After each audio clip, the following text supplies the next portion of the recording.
I didn't even know they were building it, man. And I used to go drive right by it. So if they're building underground, you wouldn't even know until they're done. You know what I mean? Oh, yeah. So I have no clue what's going on with that thing. I don't know. I'm not his best friend or anything, you know? I actually work for SpaceX. Oh, do you? Yeah. All right. Well, that's awesome, dude, because I had a guy that was actually going into SpaceX a couple years ago. He was committed to it. I mean, not SpaceX, I'm sorry, he was working for Space Force, different one. Oh, okay. But you work at SpaceX? That's awesome. Well, then, if I say something stupid today, correct me, man, because you'll know more than me on that stuff. You will.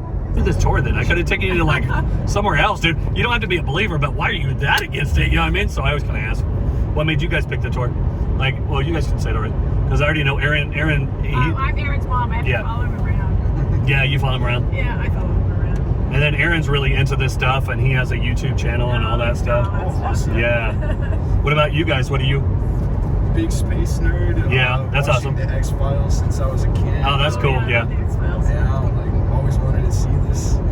Cool, man. Interesting. What about you, Quebec?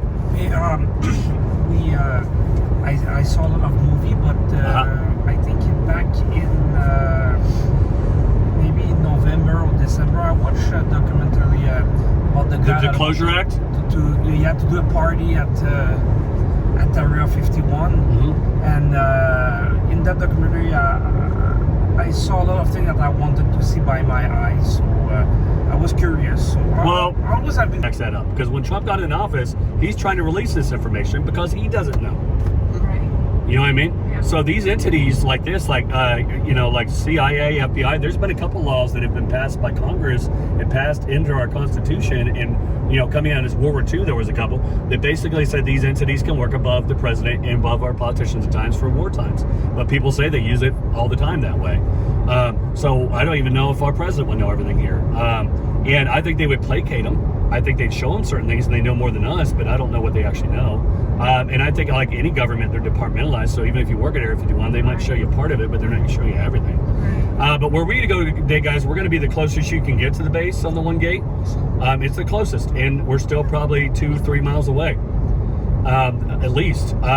They are, like, I'll show you on a map when we stop next time. Remind me, I'll show you, there's an area called Nellis Range that we're going to be in, or close to, and it's like a good 100 miles. I'm not even sure what it is, but Area 51 sits in the middle of it, and it's all no-fly zone. There's multiple gates, so we're going to go to the turret, but you can take photos all day long, because you're on public land. You can camp right outside of the gate. So if you watch YouTube videos where they're like, oh, we're breaking the law, you're not. You can tell lies to somebody and say you are. So you can take photos because you're not seeing anything anyway. You're miles away from actually anything to see. If you think we walk up a hill and we see the base, no. That was true in the late 90s. It stopped probably 2002. And the reason why is because YouTube. So people used to be, well, the one gate we're going to be at today, the gate was further in. You could walk up the hill and see the base. Once they knew that people could see that and people posted videos, they moved the gate back. So now if you walk up the hill, you're going to be arrested or get a fine or whatever, and probably arrested. And you're going to see another hill. So you don't see the base. You're still miles from it, and they hide from you. But what I'm going to get at is if you guys are taking pictures today, please don't zoom into the guard's face. I actually think they might actually get fired if they're posted online too many times. You might be causing them a job. So they're not supposed to work there.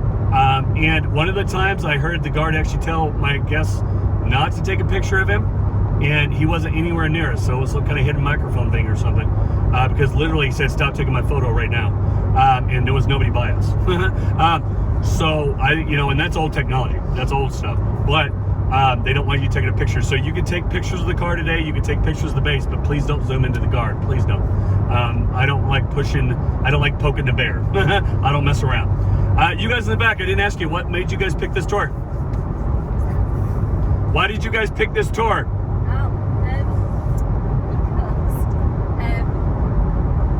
Curiosity, really.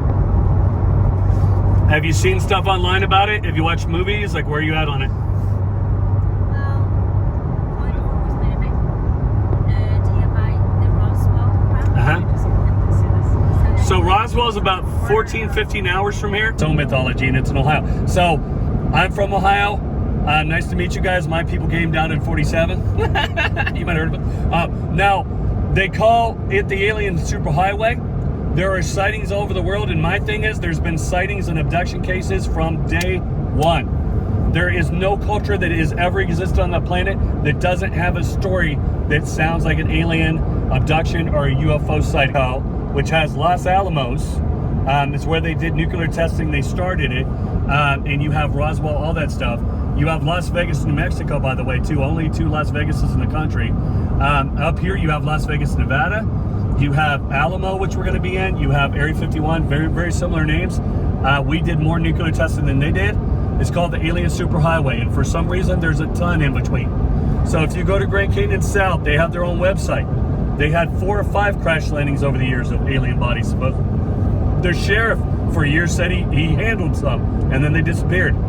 If we go a little bit north of where we're at today, Tonopah had their crash landing. Ely had a crash landing. About 5 hours from here, you have Skinwalker Ranch, but still general area. This area, for some reason, is ramped up on that stuff. And I will tell you guys this. I know a ton of people that move to Vegas as non-believers. And if they spend any time in the desert, they're almost always a believer on some level. Because people say stuff out here all the time, and they can't explain what it is. They get the whole piece, but they'll give you pieces of it and say, I can't say much more than that. But they're told all the time about stuff. Well, I have a couple really good friends from San Diego, because I used to live by Camp Pendleton Marine Base. But a lot of my, like I'd say 80% of the people I knew out there were either Navy or Marine. And 2 of my good friends, they're still, my one friend in the Navy, he came from Carson, California. An awesome story, because he got in trouble. He was in the wrong area at the wrong time. He had the wrong friends, and he didn't do anything, but somebody killed somebody, and he was joining a gang. So he went to jail for it, and the judge goes, well, you seem like a good guy, so I'm going to give you either jail time or you need to go in the military. So he got enlisted, and he's high in that. Like, he keeps getting promoted. He's been in it for 30 years. I forget his rank, but he's high in the Navy.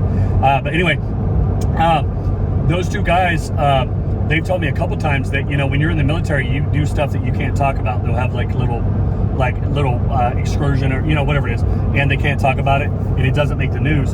So there's like paperwork you have to fill out.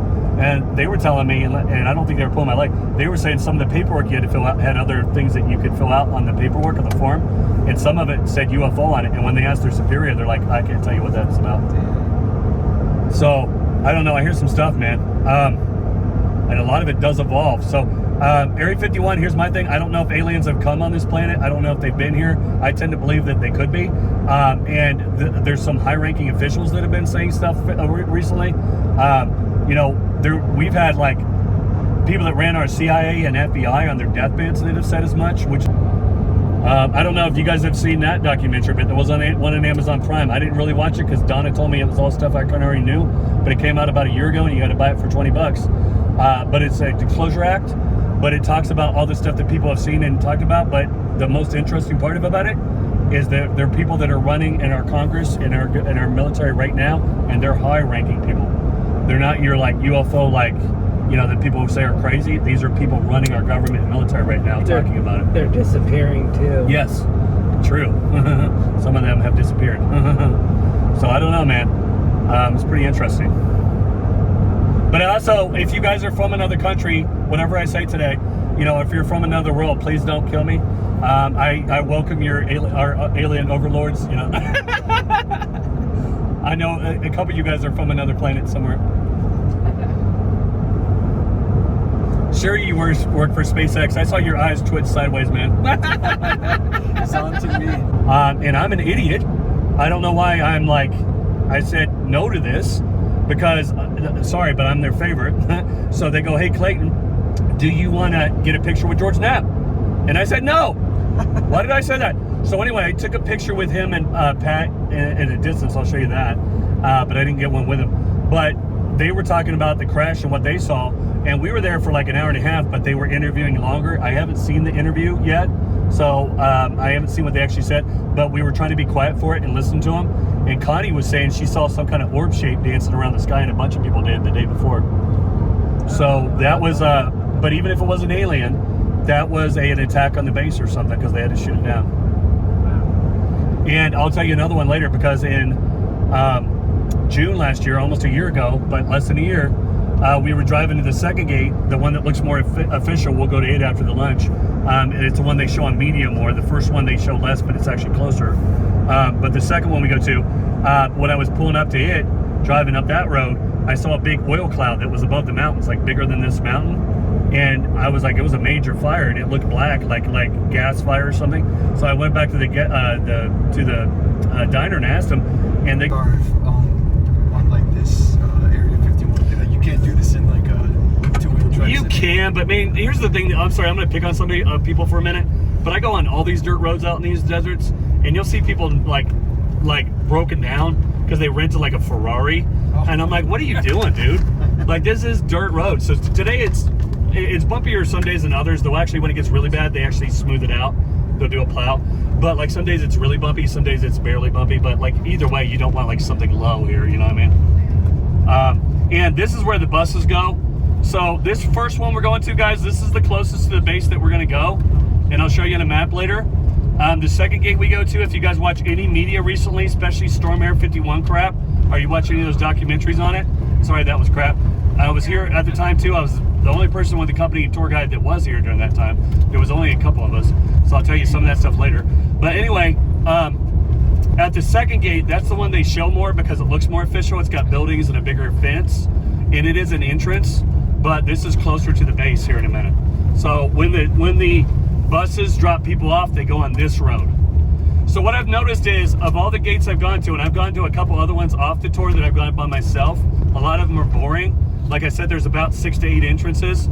The 2 main ones for the base are the ones we're going to today, and these are the ones that people go to the most, especially the second one, because it's easier to find. But here's what I've noticed. I've seen every kind of car you can imagine on all of them. I've seen semis, 18-wheelers on all of them. I've seen regular cars. But for the most part, there's a pattern. So on this one is where you have the buses and the regular cars. The second one we go to later, that is your like kind of medium-sized construction trucks that might be even temporary employees, like with boom lifts, like painters trucks, plumbers trucks. The third one I went to, and we're not going to that today, and don't worry, it's nothing to miss. I just went to it one day to check it out. It's called Cedar Gate, and it's paved, and it's much wider than this. That is where I saw most of the 18-wheelers. So in 3 times that I went there for an hour and a half, I saw at least 20 18-wheelers or semis delivering equipment. Wow. So just think about that in a 10-hour shift, or 8-hour. That's a lot of stuff delivering to an area that people say is dead. It's just spread out. And when you're there, they don't want you to see anything. So you have to be there at the right time. So this gate right here, guys, I've seen a lot of activity, but most of the time we're here, I don't see anything at all. Trees. And this is the closest one to the base. But what makes more sense as your main entrance? The one that you see more, or the one that you see less? Less. Angus. Yes. Who's hungry? So these are cows that are owned by the rancher. These are free range. That's why I don't want to do this tour at night, because people hit them. And when it's dark out, you may not see them. Yeah, they're black. And well, some of them are brown and stuff too, Oh, but still, yeah. But and the ranch is over there. And that's what the black mailbox was for. Oh. So, and he's got 500, 600 head of cattle. Historically, that's a dude named Steve Medlin. But about 4 years ago, he sold the place for like $4 million because it's got acres of land and cows. So it's a family now called Hughes, last name Hughes, but Steve still like has a room there where you can stay on it. But the black mailbox for years, sometimes on the back, it would say, "This is from Steve to you guys, please don't mess with it." I come back 2 days later, it would be destroyed. And he was the reason there was a mailbox, because it was his mailbox for his mail. Now it's just for pictures. You said that we are going to the gate that is closer to the base? Yes. The gate to the base, how much miles? From there, it's still a couple miles. Okay. My phone just At told me least. it was on satellite. At least. So here's the thing, man. 30 miles that way, guys. Like over 100 miles that way, way past where we're going to be today. That's all them. It's called Nellis Range. There's multiple entrances to other things on that Nellis Range, whatever they have there, the old test sites there. But if you cross it, it's just as bad as this gate. If you cross these mountains, that's them. You're going to be arrested just as bad going over that mountain in this gate. They own all of it. And it's a no-fly zone for hours. So that's what I'm getting at. Area 51's to the left, and it's big. It's got the longest runway on the planet, possibly. And it's got, and I'll show you because it's on Google Earth if you haven't seen it. They took it off.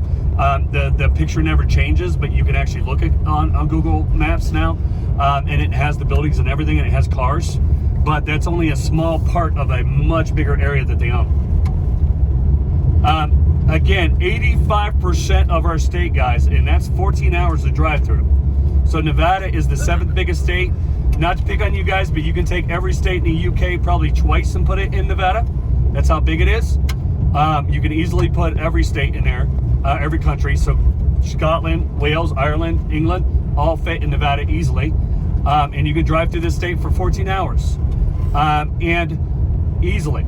And there's nothing in that. 95% of the population is Las Vegas. And when I show you on the map later, I'll show you better. But let's say our state's from here to here. Las Vegas is down here. So you could fit like 10,000 Las Vegases in our state, and that is 95% of the population. So what makes more sense of any state to have this in? The state that is the emptiest. There's nothing around here. You're never seeing what they got there. They don't want you to see it. And whatever they got, they're not moving. And they wouldn't have to. Why would they? If they're hiding something here, why would they go somewhere where it's easier to find? So a lot of people come here, and I think some people are paid to say this, but they come here and then they tell everybody, oh, there's nothing here, there's nothing going on. That's what they want you to think. It's departmentalized, it's spread out. There may be something going on over there, we're over here at the time. You know, you're just not in the right place at the right time. But if you're here enough and you're at different areas, you'll see the activity. But like maybe a guy that's working there, when he retires, he have to sign something. You can't talk about it at all yet. Yeah, or he's gonna be killed or something. No, I don't think you're killed, but I think here's the thing with military a lot. First of all, if you do something bad enough, there's places they can hide you. Okay. So you're talking to somebody else. But the thing is, they discredit them. You know, they run their name in the mud. But also, if you're military, you get benefits a lot of times for your family generational. And if you talk, they could revoke that. So you could be messing with your family's benefits. You could be so there's things that they would worry about that they wouldn't want to be. Are there whistleblowers? Yes. But they also discredit those whistleblowers. Okay. You know, and a lot of people say this stuff when they're dying or in their last couple of years. You know, a lot of them are on their deathbed when they're saying stuff because then at that point they're not going to get in trouble for it. So I don't think they necessarily like kill you, but there's ways of like affecting your life either way. You know what I mean? They can make you disappear, though. Yeah, and there's stuff that they can mess with your family, and they can mess with your benefits. They can mess with your retirement. You know, all that. Like, you know, so there's reasons why you wouldn't want to talk. You know what I mean? But there's also a lot of whistleblowers. But what they do is they just do with like Bob Lazar. They're like, we don't know him. You know, and Bob Lazar, not everything about that dude do I love. There's some stuff I personally don't like that he's done. But stuff that he did in the 80s that they said was crazy and stuff he said, it's all come true. Like there's nothing that he said that has been disproved, and a lot of the stuff that he said that was science fiction in the 80s is true now. So that dude knows something. You know, he definitely knows something, and he's getting more and more vindicated as time goes by. So I tend to believe him, and like, you know, he just seems smart. You know, when he was in the right area at the right time, they can find him in phone books. There's just too much. But the government just said, oh, he's a crackpot and don't listen to him. And most people, when they hear the name Bob Lazar, they probably laugh because of it. You know what I mean? So, and he didn't say he saw an alien. He just said he saw a craft that he couldn't explain, that he thought was from another planet, you know, immediately. It wasn't like he said he got like, you know, an interaction or anything. He just was saying that they had something that he couldn't explain, and he doesn't know why they were hiding it. And they, you know, automatically just said that he was just full of crap and he didn't know what he was talking about. I mean, even if you look at media, you know, I think it's true on all media. They always talk to the person that like sells papers and looks funnier on TV. But when they're talking to somebody for like a UFO sighting, UAP sighting, it's always like they like podunk guy in a small town. Most of the people that are reporting that stuff are not. They're actually educated people. You know, there's a lot of military that see stuff and stuff, but on the news they always make it like, I think we're raised to laugh at that subject, to be honest with you. Like, even on my media, don't get me wrong, don't get me started on Doctor Who. I love every single episode, and I have all the collections, and I'm a total nerd on that one. I can tell you who wrote every episode of The Twilight Zone for some reason, and they're not all Rod Serling. There's George Clayton Johnson and all kinds of people that wrote, Charles Beaumont, and I know the names of them for some reason. But let's be honest, very rarely do you have a Close Encounters movie. Most movies about aliens or TV shows, they're either fantasy, they're ridiculous, because even Doctor Who is ridiculous at times on purpose, and that's what I like about it. But it's ridiculous. They're campy. They're some kind of kid show. They're a horror movie. Very rarely do you have something that is actually like takes it serious and it doesn't make fun of it. Or when they do take it serious, the alien's ridiculous. Yeah.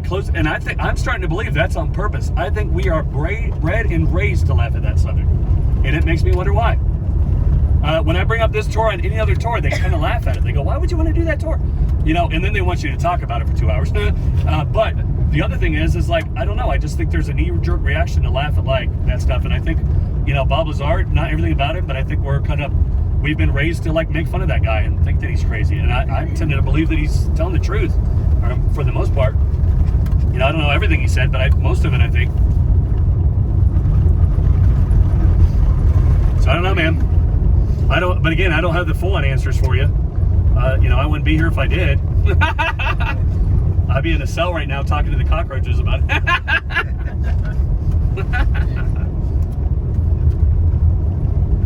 And then I don't know if you guys saw it a couple months ago, but Trump and Obama said some weird stuff. But then they backtracked it. So Obama basically said that Area 51 and, you know, aliens are real and they're probably there. And then he was like, "Oh, I was just kidding." But like he literally said it like straight face for a minute. He did, I remember. I Yes. saw it on the news. And then Trump was like, "I want to release everything because there's more there." So I don't know, man. I'm not saying any of it's true. It could be a cover for a smoke screen for something else, but there's something going on. Sure. It's not nothing. It's not nothing. And all the people that have abduction case memories, all the people that see, what did I say as we get closer? Brighter. But anyway, I'm not saying it's the sun. I'm just saying, man. It's like your spotlight when you get there. But anyway, now that I said that, they'll stop it. But anyway, watch. You know, like, that's taboo too. But here's the thing, man. Most people that have abduction memories and all that, they actually, like, I've had people on tour tell me that stuff, and they'll tell me on the side of the vehicle because they're afraid of seeing it. And most of them say that when they had those memories, they thought something was wrong with them. So they went to a psychologist, they put themselves into a mental hospital, and they get released because there's nothing wrong with them. And yet they still have those memories. And there's a lot more of that stuff that people get. So even them, I think there's something to that stuff. I don't think they're making it up. It's the wrong kind of attention. Their stories never change. So what is that? And there's a lot more than people think. So there's something to that stuff. We need to be looking into what it actually is. You know, it's not nothing. And I think we have a knee-jerk reaction to go, "Oh, they're crazy."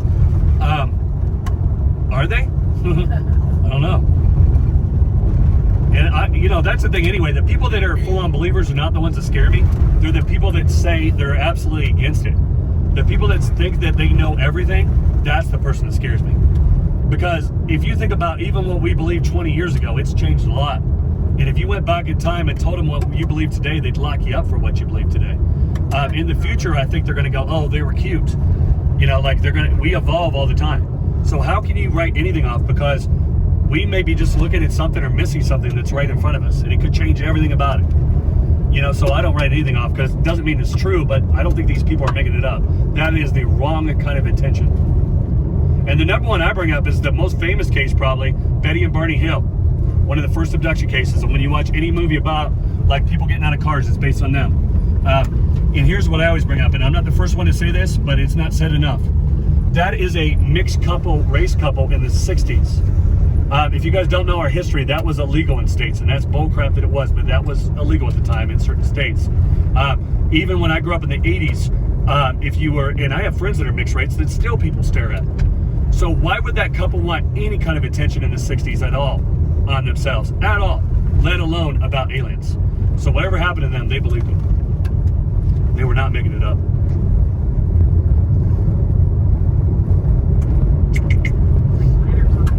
Yep. Well, you're going to see a guard in a minute. We're getting closer. And then again, guys, just give me a couple minutes here just to go over a couple things. Just because you guys might miss something and there might be something there, but it's nothing. You could take pictures again. It says photography in areas prohibited. You're fine. That is not what that means. Just no drones. You're good. But no drones. Don't zoom into the guards. You can take a picture of the vehicle. A lot of times I'll get a picture of you guys with the white truck behind it. You're fine. Just don't zoom into the face because they're not supposed to work here. And one time I had a guy outside of the car on the hill where we shouldn't be able to hear the guard. And this is fact. He was zooming in and he goes, "I could see the two guards." And right when I was about to tell him to stop, there was a voice that said, "Stop taking my photo right now." And I don't know where that voice came from. So it's probably a hidden microphone or something old, but I don't know where it was. And I heard that one, so that was a little freaky. I was like, that was weird. I was like, "Stop, dude, you heard him."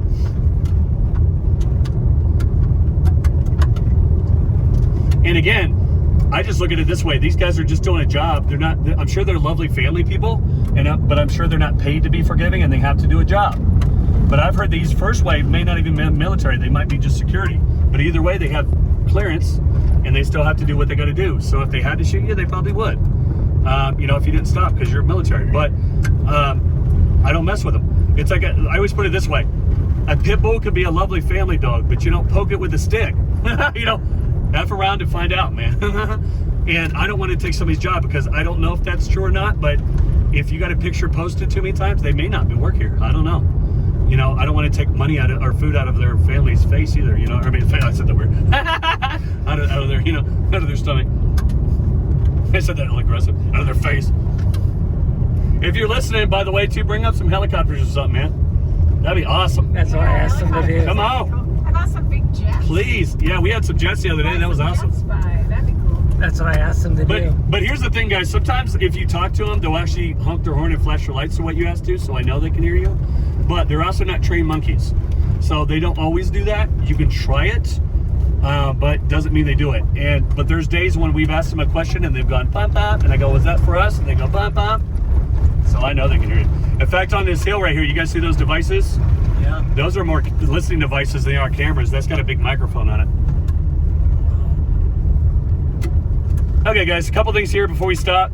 Up on the hill, watch the truck. They don't always move. Sometimes they respond. Sometimes they flash their lights. Sometimes they don't move at all.